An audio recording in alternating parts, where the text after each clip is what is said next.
দেখে যা। ওরে এমন গুরু আছে কয়জনা, তোরা আয় দেখে যা।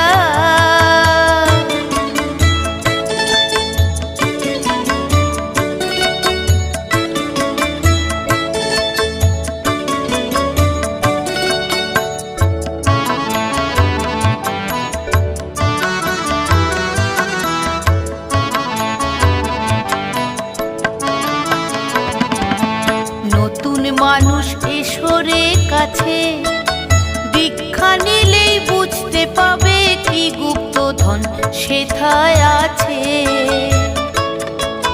নতুন মানুষ ঈশ্বরে কাছে দীক্ষা নিলেই বুঝতে পাবে কি গুপ্তধন সেথায় আছে।